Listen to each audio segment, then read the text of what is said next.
Bienvenidos a Pulso Político, amigos televidentes. Soy Carlos Rabascal. El tema de la salud pública, evidentemente, es otro eje estratégico para alcanzar el buen vivir.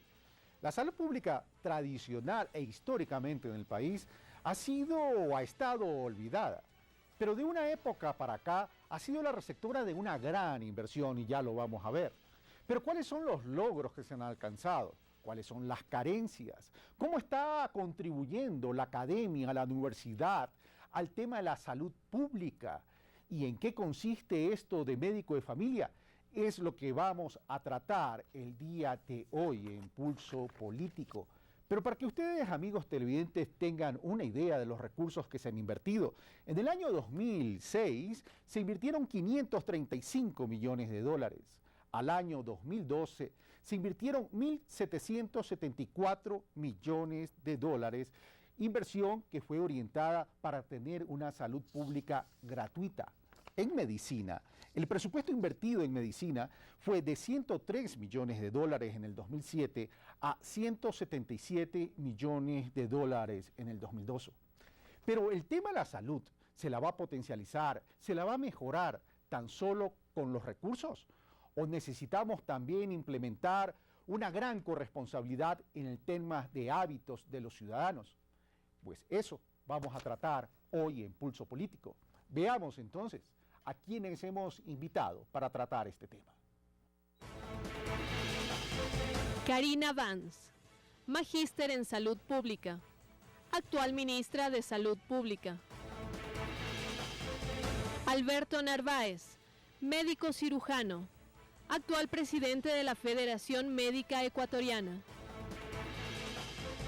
Milton Tapia, médico patólogo, decano de la Facultad de Ciencias Médicas de la Universidad Central. Ellos son nuestros invitados y les damos la bienvenida.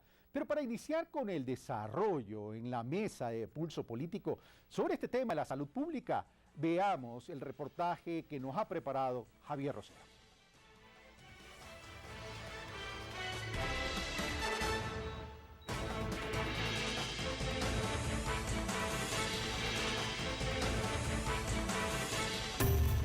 El sistema de salud pública del Ecuador es visto por algunos ecuatorianos como excelente.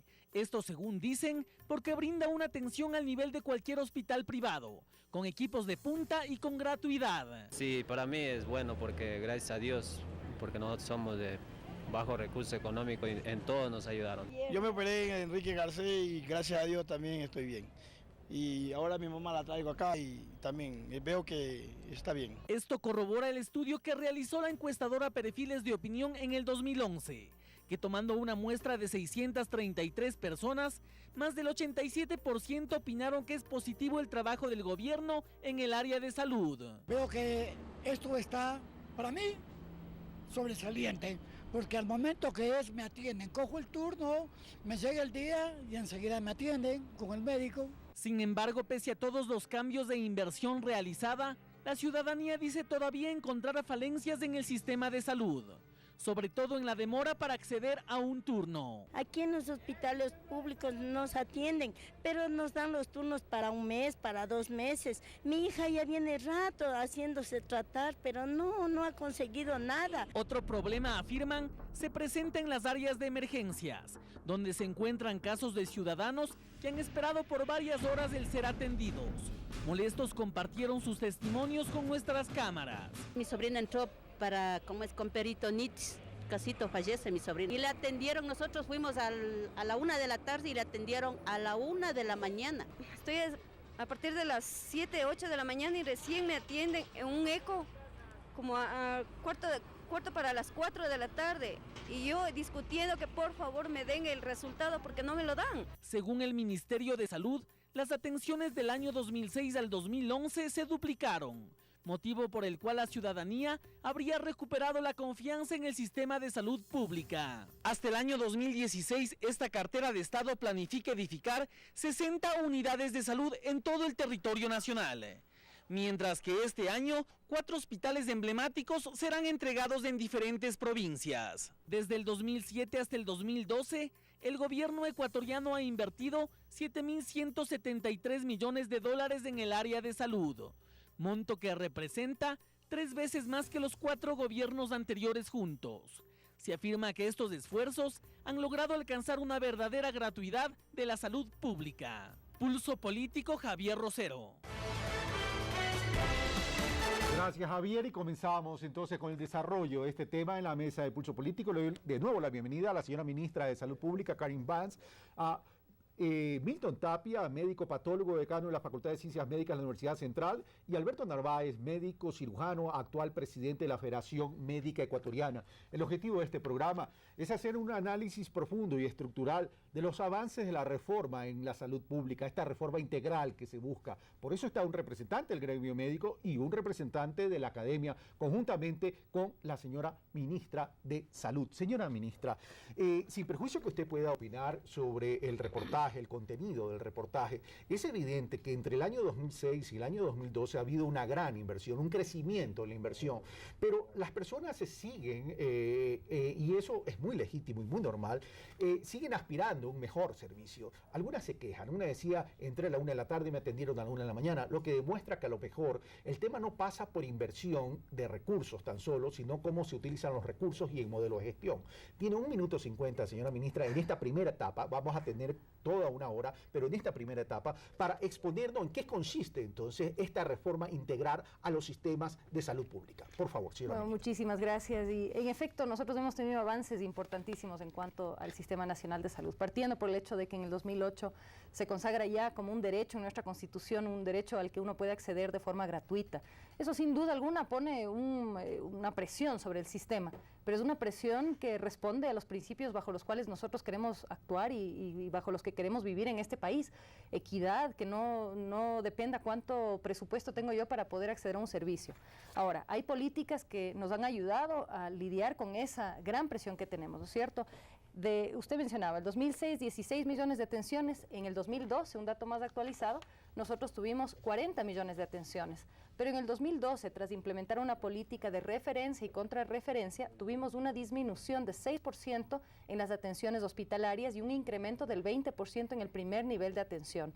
Nosotros, al fortalecer el primer nivel de atención, entre otras cosas, e impulsando el que tengamos especialistas en medicina familiar y comunitaria, vamos a lograr subir el nivel resolutivo del primer nivel de atención para no tener casos como justamente algunos de los que escuchábamos, donde tenemos largas esperas en hospitales, en salas de emergencia. Yo sí tengo que decir, pero esas personas en el sistema anterior muy posiblemente no hubieran sido atendidas. Si es que no tenían presupuesto para pagar sus medicamentos, como era antes del 2008 en nuestro país, para pagar por la atención, no hubieran podido acceder al servicio. Entonces, sin duda alguna, queda mucho por hacer.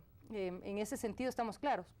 Parte de lo que estamos planteando es una gran inversión en la formación de médicos de familia, alrededor de 850 millones en la formación de distintas especialidades, la recuperación de la infraestructura de equipamiento del Sistema Nacional de Salud. Antes, el Ministerio de Salud era igual a un servicio sin cumplimiento de estándares, y todavía tenemos subcentros de salud, hospitales que tienen estándares que no alcanzan los que nosotros hemos planteado. Pero para recuperar un Sistema Nacional de Salud que por décadas fue literalmente vuelto esquelético con fines de privatizar los servicios de salud, eso no se hace de un día para otro. Nosotros hemos, como usted mencionaba, incrementado la inversión, y la inversión nos ha permitido, por ejemplo, incorporar al Sistema Nacional de Salud solamente en los últimos 3-4 años alrededor de 12.000 médicos. En el último año, más de 4.000 médicos del Sistema Nacional de Salud. Y vemos resultados de eso. Por ejemplo, en la reducción en alrededor de 10 puntos de la razón por muerte materna. El número de muertes maternas que nosotros tenemos sigue siendo inaceptable. Pero el que nosotros ya veamos disminuciones, el que vayamos viendo impactos sobre la salud de la población, eso es lo que nos alienta a que las políticas que estamos implementando y la gran inversión que necesitamos tiene que dar estos resultados. Los estamos viendo y seguimos. Gracias, señora ministra. Solo dos temas. Un tema tiene que ver con la equidad, palabra clave, por cierto, en este tema, que tiene que ver con la ciudadanía. La equidad no solo tiene que ver que la atención llegue a todos los ecuatorianos, sino que llegue bien y de calidad. Pero hablemos del primer punto, que llegue a la ciudadanía. ¿Cómo está esa equidad? ¿Cómo se ha implementado esa política, o más bien esa responsabilidad y principio de equidad a lo largo de la territorialidad del país? nosotros hacemos análisis permanentes acerca de hacia dónde va nuestro recurso, de la inversión, nuestro presupuesto, asegurando que los per cápita, es decir, la cantidad de dólares que se invierten por persona en nuestro país, sea equitativo en el territorio. Nosotros antes teníamos una situación en que, por ejemplo, en la Amazonía era bajísima la inversión comparada a las grandes ciudades, a Quito, Guayaquil, etcétera. Y hoy en día ya vemos que la Amazonía se ha recuperado, estamos ya en el promedio nacional en cuanto a la inversión. Nos ha permitido eso, por ejemplo, solamente en la Amazonía. Lo doy como ejemplo porque era una de las zonas más marginadas y olvidadas. La construcción del Hospital de Macas, un nuevo hospital, el Hospital de Puyo, un nuevo hospital. La semana pasada inauguramos el Hospital del Coca, se está construyendo el nuevo Hospital del Lago Agrio, se inauguró el Hospital de Sucúa, se está interviniendo de forma integral el Hospital de Tena. Ese tipo de inversiones hacia los lugares donde más los necesitamos son importantes. Pero el tema de formación también. Nosotros, por ejemplo, tenemos una necesidad de médicos, sin duda alguna, y de profesionales de la salud. Eso no podemos nosotros resolver de un día a otro, porque se tienen que primero implementar políticas como las que estamos implementando para formar en aquellas especialidades en las que necesita el país. Pero otra cosa, por ejemplo, Esmeraldas es una de las provincias donde más brecha tenemos, más necesidad de médicos tenemos, y no tenemos un hospital docente para formar ahí, no tenemos una universidad que funcione bien ahí. Hemos trabajado con la Universidad Central, estamos bastante contentos con el avance de lo que sería implementar la posibilidad de formar médicos en Esmeraldas. Eso es parte de lo que hablamos cuando hablamos de equidad, porque no es suficiente solamente distribuir recursos, no es solo presupuesto, es tener el recurso humano, es tener el recurso físico, etc. Ya vamos a hablar de ese modelo de gestión, pero antes de pasar donde mis otros invitados, los panelistas, por cierto, quisiera, señora ministra, que usted conozca la inquietud de una ciudadana usuaria, por cierto, de salud pública, que tiene una inquietud para usted y que usted le responda para pasar, ahí sí, ahora sí, a nuestros invitados. Veamos. En este sistema de la salud, que todo está colapsado, que no hay suficiente medicina, los turnos dan de un mes, mes y medio o más. Quisiera saber qué piensan hacer ustedes para arreglar todo esto en beneficio de los ecuatorianos.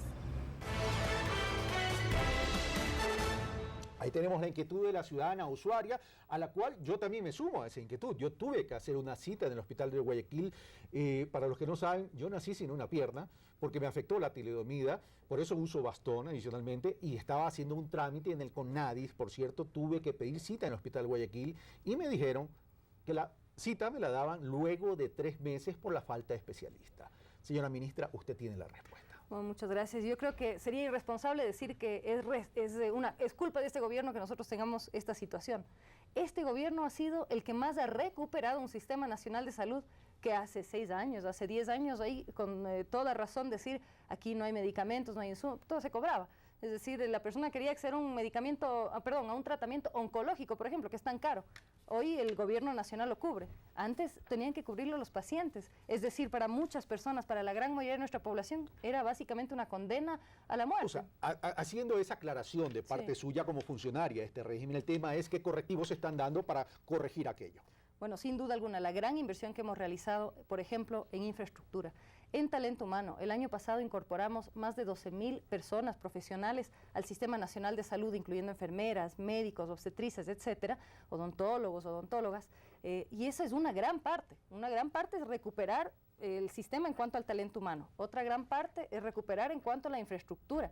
Nosotros tenemos todavía subcentros de salud que se están cayendo, que no son adecuados, que no son aceptables, pero vamos mejorando eso. Tenemos ya la planificación de la construcción de más de 950 centros de salud, la intervención en alrededor de 60 hospitales, equipamiento de punta y también modelos de gestión y modelos de atención adecuados. Por ejemplo, el sistema de referencia y contrarreferencia. Antes una persona tenía una gripe, tenía un dolor de cabeza y lo primero que hacía era irse al hospital Eugenio Espejo, al hospital de especialidades de nuestro país, el más emblemático.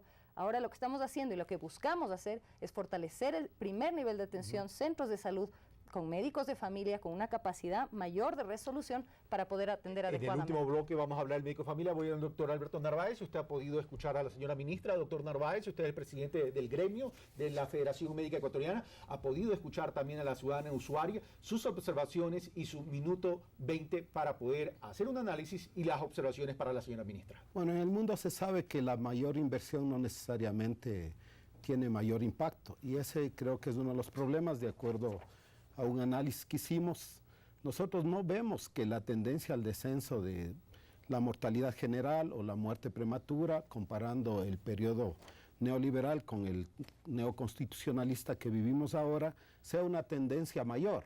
Seguimos igual y nosotros planteamos que esto no es un éxito, que esta causa de este poco éxito, digamos así, de esta deficiencia de éxito de haber llevado la inversión de 1.2% del Producto Interno Bruto a 3.2% según unos datos del mismo ministerio, y en otros encontré 3.7%, no sé cuál de los dos es el que en realidad es el fidedigno. De todas maneras, nosotros decimos, todavía hay una insuficiente inversión en salud. No se llega todavía al 4%, si es 3.7 estaríamos cerca. Pero los sistemas de salud que han logrado tener sistemas universales de buena calidad tienen más del 6%. Hay una inequitativa todavía distribución en salud. Yo tengo datos del 2010 y no creo que hayan cambiado mucho.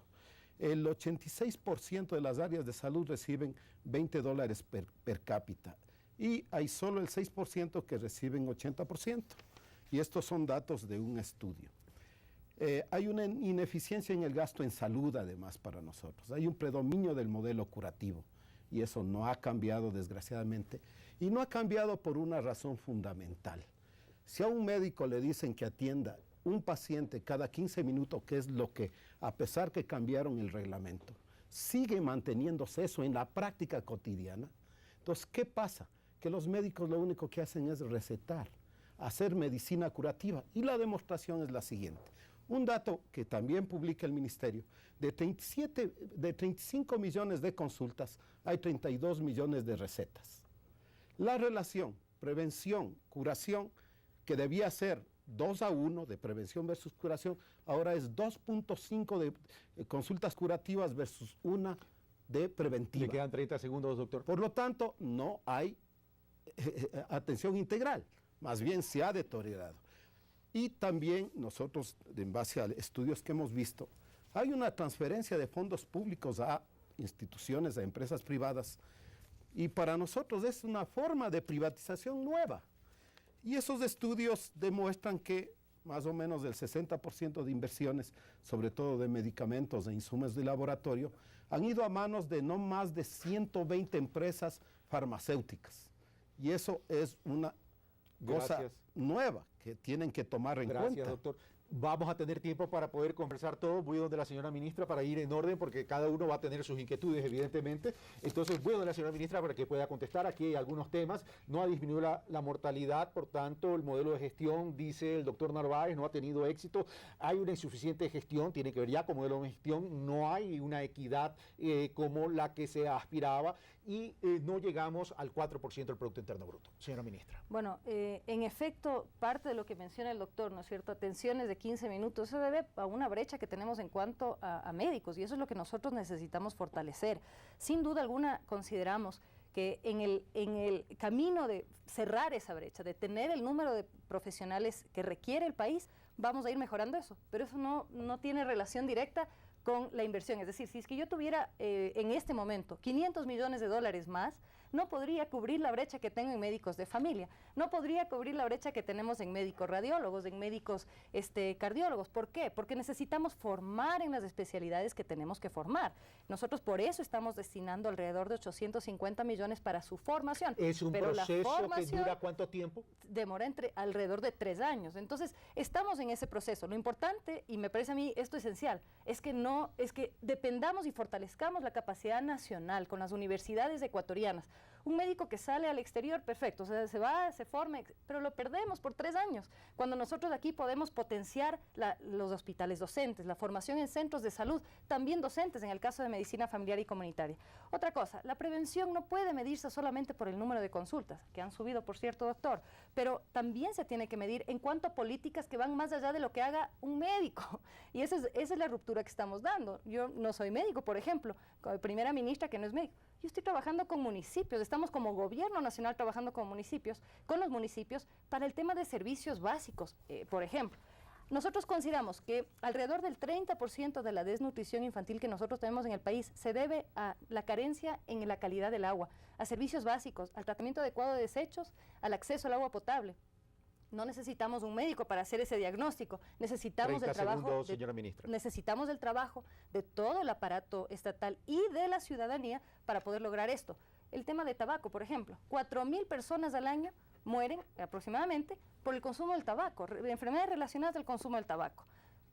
Podemos nosotros solamente hacer las intervenciones curativas para tratar eso, pero en realidad el avance más importante es la ley de lucha contra el tabaco. Me queda pendiente sobre el tema de estas nuevas formas de privatización que mencionó el doctor. En la segunda ronda me responde ese tema, señora ministra. Voy ahora donde Milton Tapia. Milton Tapia, de lo escuchado, ¿cuáles son tus observaciones? Bueno, es evidente que desde los últimos tiempos, hablemos desde el advenimiento del nuevo gobierno, tanto la normativa legal que nace desde la Constitución como las políticas que se han establecido han determinado que se vuelva los ojos hacia la salud y a la educación, pero a la salud sobre todo. No podemos cerrar los ojos a que la salud ha ido teniendo avances importantes. El fortalecimiento de los hospitales a través de su implementación, esa enorme capacidad que se va adquiriendo paulatinamente, cobijados por la Constitución y la ley, de que el Ministerio de Salud, el órgano rector, coordine con todas las instituciones. Al menos hemos percibido en este último tiempo, insisto, el acercamiento hacia las universidades, no solamente para la formación en recursos, sino para el criterio que pueda tener la academia respecto al diseño de políticas de salud. Hablemos entonces de esos diseños de política de salud y del modelo de gestión. Correcto. Recordemos que cada uno tiene minuto 20. Para usted ha pasado ya algún tiempo, o sea, le ruego que por favor sinteticemos. Sin embargo, hay dos dificultades que ya se han anotado. Tenemos problema con el recurso humano. Gran parte del recurso humano especialista formado ha salido de los hospitales por diversas razones y ha sido difícil el renovarlo. Parte del recurso de los médicos emigran o salen fuera del país debido a varias razones, quizás una de las más importantes, las condiciones en el que trabaja laboralmente y el aspecto económico. Un problema. El otro, que también se anotó, creo que hay que fortalecer la atención primaria en salud, porque a través de una atención primaria en salud fortalecida, no solamente a través de implementación de unidades de salud, sino sobre todo de dotarles de recursos humanos capacitados para que puedan de esta manera convertirse en el espacio fundamental en donde los pacientes reciban la primera atención y eviten esto que nos está causando problema y es el abarrotamiento de los hospitales. Y en ese aspecto de atención primaria, doctor Tapia, ¿cómo ve que ha avanzado el Ministerio de Salud? Hay dos pasos importantes que se ha dado, a mi entender. El primero, en colaboración con las universidades, un proyecto muy importante que es del que vamos a hablar más tarde, el médico familiar, el médico de familia. Eso lo vamos a tratar en el último bloque. No necesariamente el que se trabaje, el que se implemente un hospital puede ser la solución, sino que al trabajar en la comunidad, al solucionar los problemas en la comunidad, evita que se vayan abarrotando los hospitales y de esta manera, con un profesional bien formado, difícilmente problemas que no deben llegar al hospital lo abarrotan. Gracias, doctor Tapia.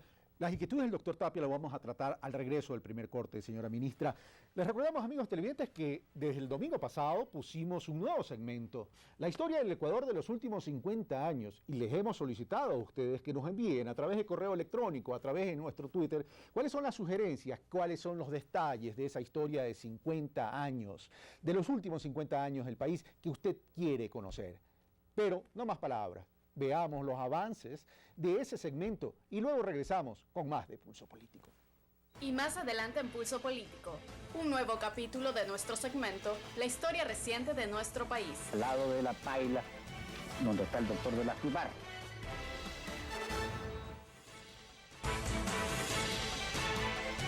Mi pregunta es, ¿por qué los seguros privados han convertido el tema de la salud en un negocio y por qué no existen entidades o las autoridades que los controlen?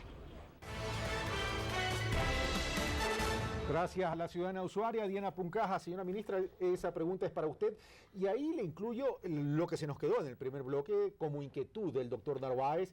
Hay nuevas formas de privatizar en el tema de salud.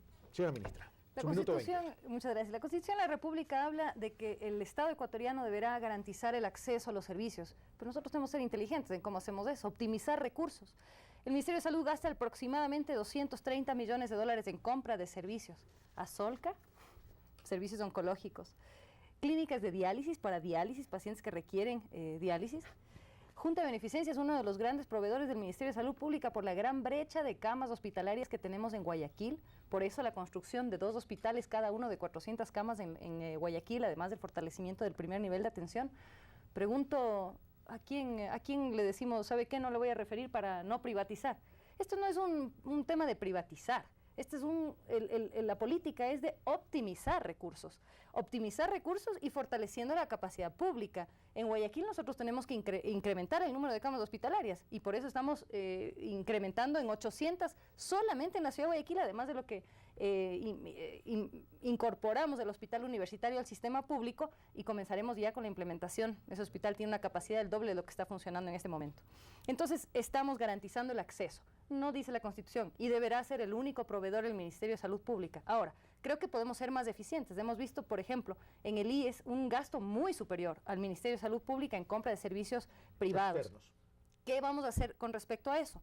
Eso, lo que estamos haciendo es la implementación de la red pública, es la compra de servicios primero entre entidades de la red pública. Es decir, si yo necesito por algún motivo una cama hospitalaria, no tengo el nivel resolutivo, primero refiero al IES, a las Fuerzas Armadas, a la policía, y de la misma forma el IES, las Fuerzas Armadas, policía, referir hacia la red pública primero. Pero en el caso que no tengamos capacidad, porque estamos recuperando un sistema, a lo privado si es que se necesita, porque nuestra prioridad es salvar la vida. Ok, eso en respuesta al doctor Narváez, que ya le voy a dar la palabra al doctor Narváez, y ahora en respuesta a la ciudadana usuaria en términos de los seguros de medicina prepagada.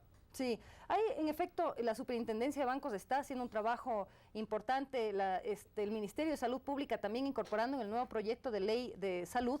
Tenemos que fortalecer los controles. En efecto, no podemos permitir que en nuestro país se convierta en un negocio la salud. Aquí nuestra Constitución es muy clara y es importante. En nuestro país la salud es un derecho fundamental. Las aseguradoras sin duda alguna tienen un rol. La ciudadanía tiene, si es que quiere optar por un seguro de salud, perfectamente lo puede hacer y en efecto estamos implementando las normas para poder controlar eso de mejor manera.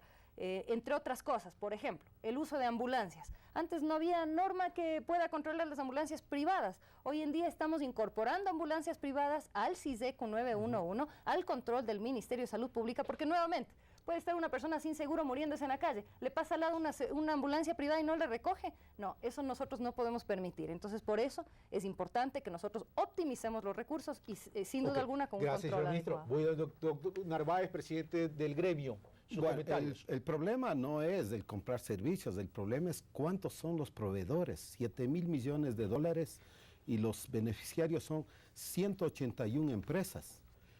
¿Qué hicieron los ingleses para democratizar y comprando servicios privados? Al médico del barrio le dijeron, le voy a comprar servicios, atención integral, no solo curativos.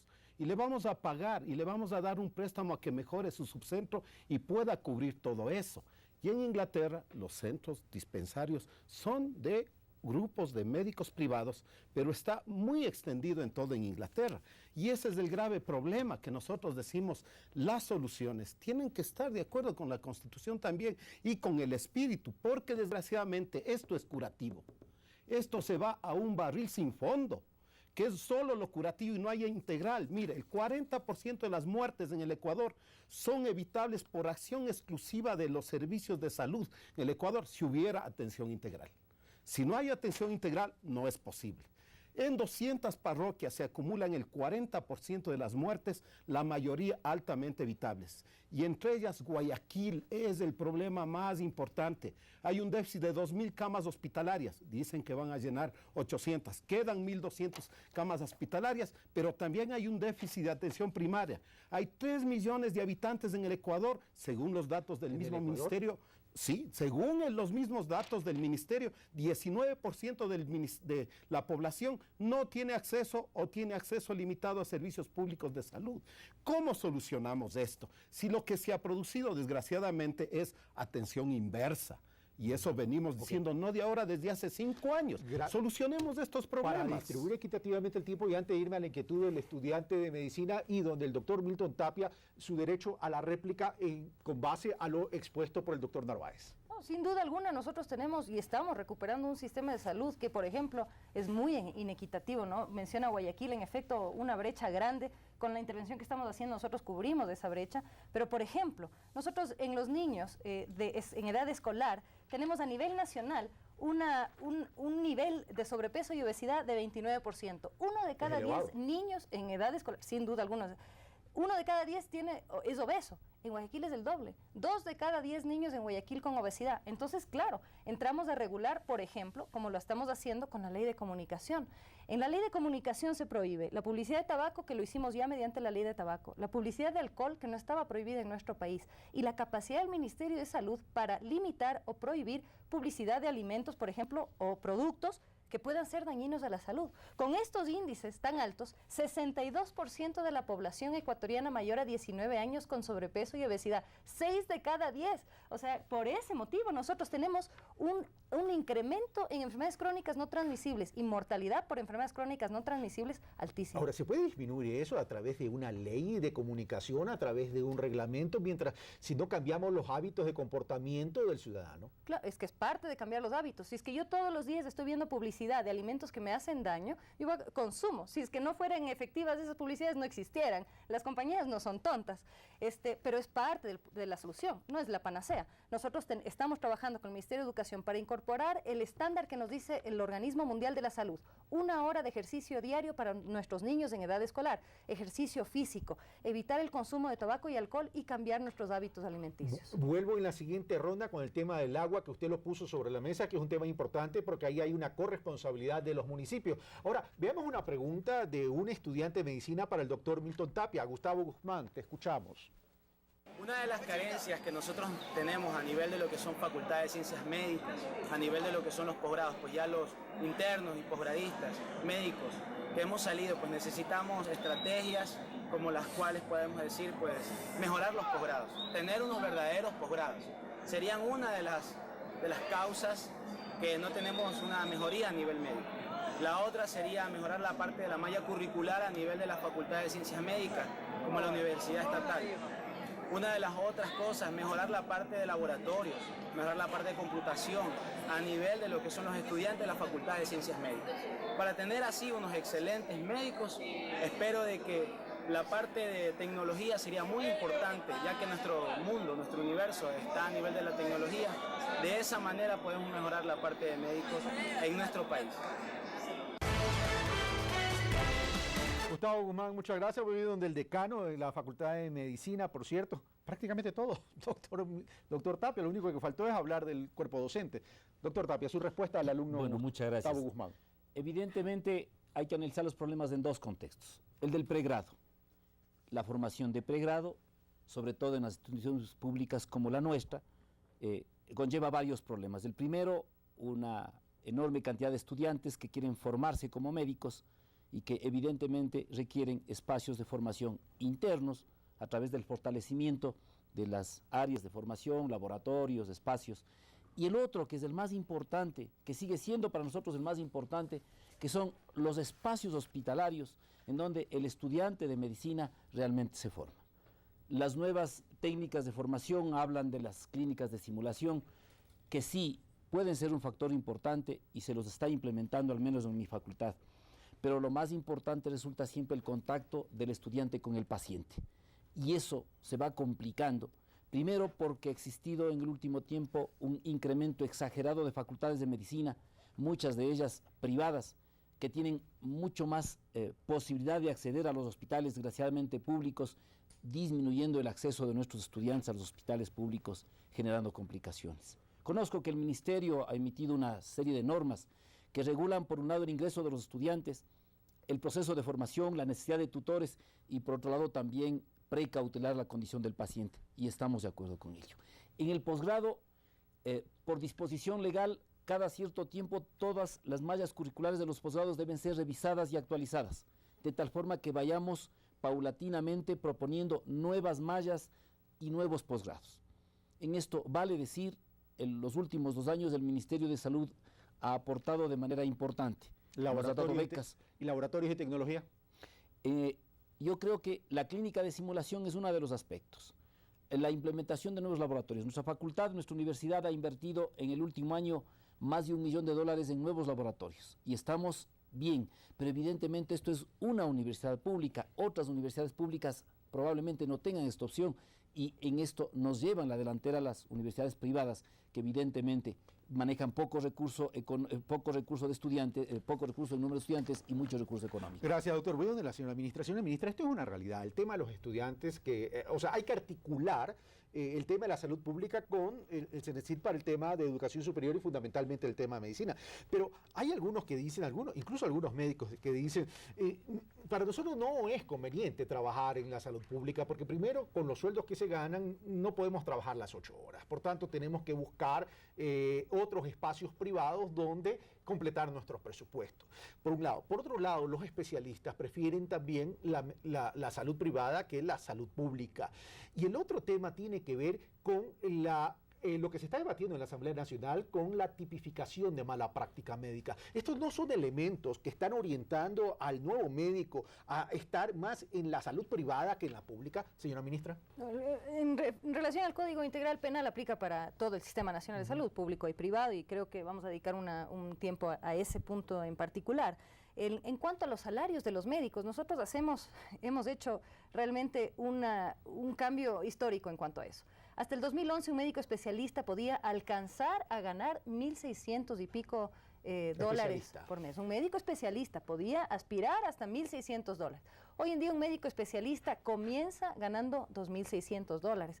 Entonces hemos casi duplicado los salarios en cuanto a médicos especialistas, además reconocido la especialidad de medicina familiar y comunitaria que antes en nuestro país no se reconocía. Uno hacía la especialidad de medicina familiar y comunitaria y regresaba al sistema a ganar lo mismo que un médico general. Como que no tuvieron valor agregado esa formación, nosotros ya la reconocemos. Entonces, eso, y por otro lado, el tema de la formación en nuestros hospitales. Nosotros tenemos las normas para priorizar justamente el ingreso de estudiantes que vengan de nuestras universidades públicas. Sin duda alguna, estamos muy conscientes de eso y pues damos esa prioridad.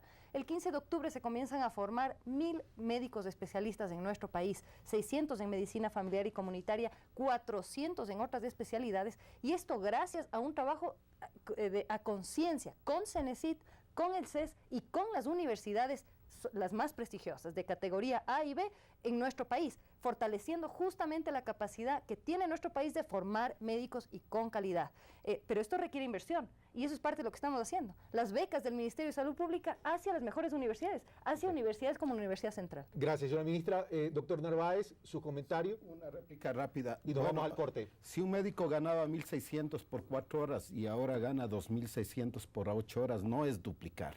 Y en mi caso particular, yo fui funcionario hasta hace un mes en el Ministerio de Salud. Tengo un PhD, una maestría y me pagaban como médico general $1.600. Gracias, doctor Narváez. Sí, al regreso damos tiempo y va a tener la palabra para poder replicar lo dicho por la ministra. Nos vamos a un corte y vamos a ver más avances de este segmento, la historia reciente del Ecuador. Y más adelante en Pulso Político, un nuevo capítulo de nuestro segmento, la historia reciente de nuestro país. Al lado de la paila, donde está el doctor de la Pibar.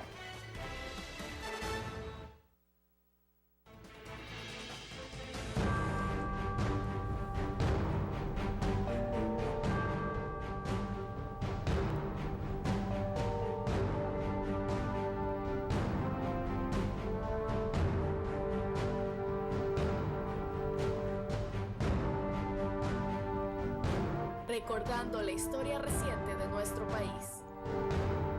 Buenos días, Carlos. Buenos días, amigos televidentes. Estamos en la segunda entrega de nuestro nuevo segmento, La historia reciente de nuestro país, donde contaremos una serie de acontecimientos de los 50 últimos años de vida republicana del Ecuador. La historia es conocimiento y se mantiene viva a través del recuerdo de aquellos hechos vinculados a distintos contextos y entornos. En este camino, ¿cómo no recordar a Carlos Julio Arosemena Monroy, hijo del banquero y expresidente de la República, Carlos Julio Arosemena Tola? Abogado de profesión, fue el fundador del Partido Nacionalista Revolucionario. Llegó a ocupar cargos diplomáticos hasta que en 1960 fue elegido vicepresidente de la República con Velasco Ibarra. Al caer el cuarto gobierno velasquista, que por cierto fue una salida presionada por la derecha ecuatoriana influenciada por la CIA para romper relaciones con Cuba y los países socialistas, asumió su vicepresidente Arosemena Monroy el cargo de primer mandatario. Yo creo que mi sitio está en el infierno, al lado de la paila donde está el doctor Velasco Ibarra. Y habiendo formado un gobierno con varios representantes de la izquierda, la CIA encaminó sus acciones y sus agentes para lograr su derrocamiento 2 años más tarde. Mientras tanto, el 2 de abril de 1962, su gobierno fue presionado para cortar las relaciones diplomáticas con Cuba, Polonia y Checoslovaquia. Carlos Julio Arosemena Monroy mantuvo su aspiración de gobierno con carácter progresista y de defensa de las libertades públicas. Y entre sus principales logros sobresalieron el impulso brindado a la educación. Se creó 2 nuevos centros de enseñanza, la Universidad Laica Vicente Rocafuerte y la Universidad Católica, ambas en Guayaquil. Se modernizaron las telecomunicaciones, la reforma a la ley de inquilinato con la que se rebajaron los arrendamientos y se decretó la creación del 13º sueldo. Luego de la Revolución Cubana y en el contexto de la Guerra Fría, la CIA fortalecía sus operaciones en toda América Latina. El libro El diario de la CIA de Philip Age revela que las acciones de espionaje e injerencia de esta organización debían encaminarse a la salida de Carlos Julio Arosemena Monroy y la implantación de una tenebrosa junta militar que al parecer se caracterizó por el irrespeto a los derechos humanos. La primera dictadura fue una evidente hechura norteamericana con intervención de la CIA. Y tenemos al respecto de ello el libro que escribió el agente de la CIA que actuó en el Ecuador para derrocar a Carlos Julio Arosemena. El 10 de julio de 1963, durante una recepción oficial a un funcionario de la compañía US-americana Grace, el presidente Arosemena fue juzgado de exceso. Había dejado claro a través de sus denuncias que los golpistas respondían a las órdenes de una potencia extranjera, principalmente del señor Birnbaum, embajador de los Estados Unidos de América. Eso no es secreto, lo han dicho ellos, señalando además que estaban en el rol de pagos de la CIA. En tanto, la junta militar que depuso a Arosemena asumía el manejo de nuestro país en aquella época. Los llamados generales de la traición eran catalogados, según lo afirma Philip Age en su libro Diario de la CIA, como hombres anticomunistas, y por fin se tomará el tipo de acción que deseamos para destruir a la extrema izquierda, antes que ellos comiencen con sus operaciones armadas serias. A Carlos Julio Arosemena Monroy se le puso en un avión militar con destino a Panamá, donde permaneció poco tiempo y regresó al Ecuador. Continuó interviniendo en política y en 1996 fue nombrado ministro juez de la Corte Suprema de Justicia. Ya para el 2004, retirado al seno de su hogar, el doctor Carlos Julio Arosemena Monroy murió en Guayaquil, su ciudad natal, rodeado del respeto y admiración de muchos ecuatorianos. Amigos y amigas televidentes, este fue una entrega más de la historia reciente de nuestro país, donde contaremos y abordaremos una serie de circunstancias y acontecimientos de los 50 últimos años de vida republicana del Ecuador. Ahora volvemos a estudios con Carlos y con el debate sobre el sistema de salud en el Ecuador.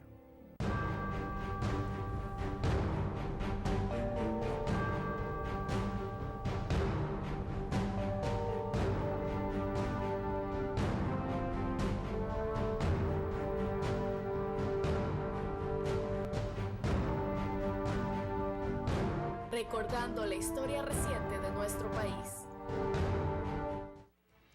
Gracias, Majo. Bueno, eso es el nuevo segmento, la segunda edición del nuevo segmento. Envíenos sus sugerencias y qué quieren conocer acerca de la historia de los últimos 50 años del país.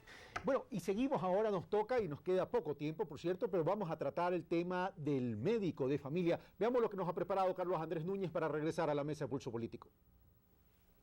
En 1958, con el establecimiento de la Revolución, Cuba contaba con apenas 850 enfermeras. Sin embargo, en la actualidad, se jacta de ser uno de los países que batió récord al matricular a 200.000 estudiantes de medicina nacionales y extranjeros.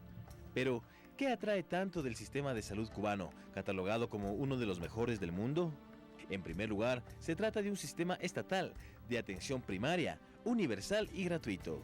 Trabajar en la atención primaria, el que el médico de familia tenga una labor mucho más social, ¿ya? Y que de alguna manera, como le decía, el clima y la forma de la idiosincrasia del cubano favorece que una enfermera vaya, visite la casa, le diga a la persona que sabe que toca el control ginecológico, que acá no podría implementarse eso porque es mucho más independiente y las personas hay más respeto a la privacidad. De esta manera se ejecuta una política de prevención en salud a través del sistema MEF, que quiere decir un médico y una enfermera familiar. Actualmente existe una enfermera para cada 126 habitantes y un médico para cada 159. No es una capacitación común, son 3 años de posgrado con una universidad, con un pensum de estudios validado por instituciones internacionales dentro de medicina familiar, con acreditaciones internacionales dentro de medicina familiar. De esta manera se logra un registro coordinado de las personas y un seguimiento personalizado con el fin de lograr una detección temprana de enfermedades para tener un control adecuado que ayude a mejorar la calidad de vida de la población. No es algo nuevo ni algo inventado en las últimas décadas, tiene muchísimos años ya en el mundo. Aquí se le está dando relevancia recién, es otra cosa. Por otra parte, está el sistema hospitalario gratuito, que actualmente cuenta con 286 hospitales de atención especializada, entre generales, clínicos quirúrgicos, pediátricos, materno-infantiles, entre otros. Cuba también cuenta con un sistema farmacéutico bien organizado, estatal, fiscalizado y que apunta a la satisfacción de los usuarios. Y aunque hay quienes cuestionan el sistema de salud que existe en Cuba, en documentales como SOC del productor Michael Moore se presenta con bastante fuerza lo que sucede en ese país. A continuación veamos un pequeño extracto. ¿Es similar al tuyo? Sí. En Estados Unidos cuesta $120. ¿Esto cuesta $120 en Estados Unidos? Sí. ¿Cuánto es eso en dólares americanos? Unos 5 centavos. ¿5 centavos? Sí. A Donna los médicos cubanos pudieron quitarle 5 de 9 medicamentos. Y con el diagnóstico correcto, le marcaron un tratamiento para ayudarla a vivir una vida normal. Además, Cuba cuenta con importantes logros, como ser el primer país latinoamericano en cumplir las metas de atención médica primaria, ser el único productor de la vacuna antimeningocócica tipo B, así como la pentavalente junto con Francia. Y ha logrado disminuir considerablemente los índices de mortalidad infantil. Actualmente, Cuba envía misiones de médicos a prestar sus servicios en varios países del mundo y el 99,1% de su población es atendida por el médico de la familia. Carlos Andrés Núñez, Pulso Político.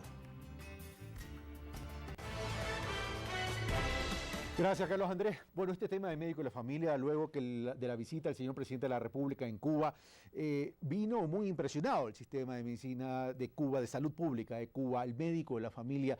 Michael Moore tiene esa visión de que es un sistema que funciona, pero sin perjuicio de la visión de Michael Moore.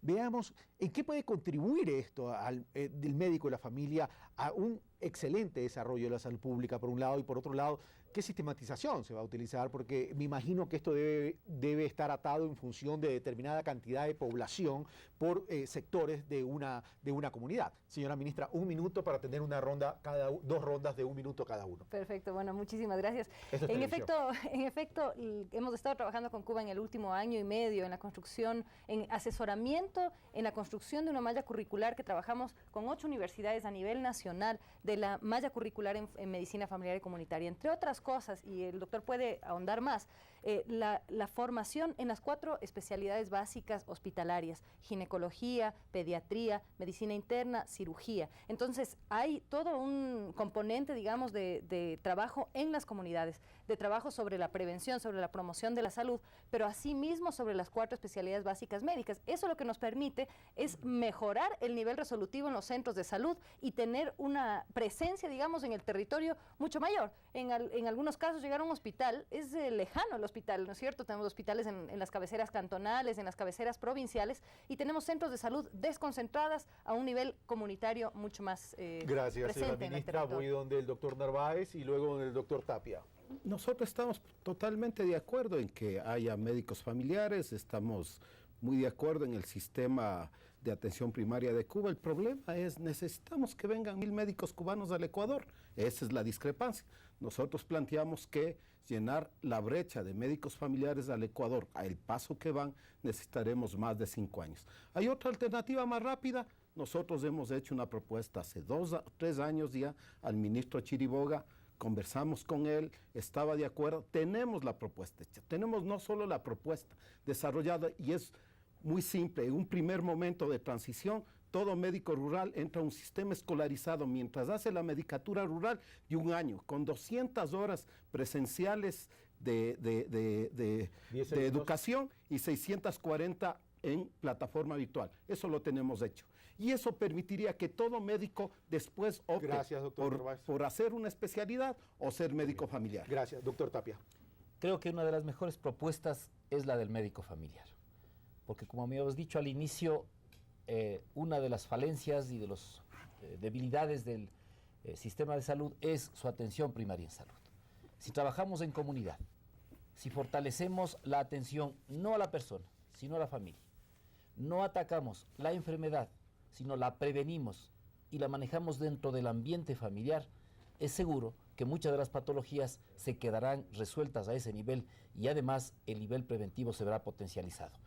Y creo que la otra importancia es la vinculación de todas las universidades bajo un solo programa, como deben manejarse todos los posgrados, un solo programa que beneficie, iguale y estandarice la formación de posgrados. Bueno, parecería que los tres están de acuerdo con el tema de médicos de familia, llamemos así. El tema pasa por lo siguiente. Entonces, el doctor Narváez dice, necesitamos realmente traer médicos cubanos. ¿Cuándo vamos a poder ser soberanos o autónomos en este tema de la salud pública con los médicos de familia? Y por otro lado, ¿bajo qué condiciones viene el médico cubano? ¿Viene con estatus diplomático? Porque si viene con estatus diplomático, no va a poder ser sometido a las leyes ecuatorianas, señora ministra. Bueno, son inquietudes. No, bueno, ¿por qué los 1000 médicos de familiares cubanos? Porque si bien estamos de acuerdo con la necesidad de los médicos de familia, tenemos un sentido de urgencia. Esto tenemos y queremos hacerlo más rápido. En este momento estamos por comenzar la formación de 600 médicos de familia, porque esa es la capacidad que tiene el sistema universitario ecuatoriano en este momento.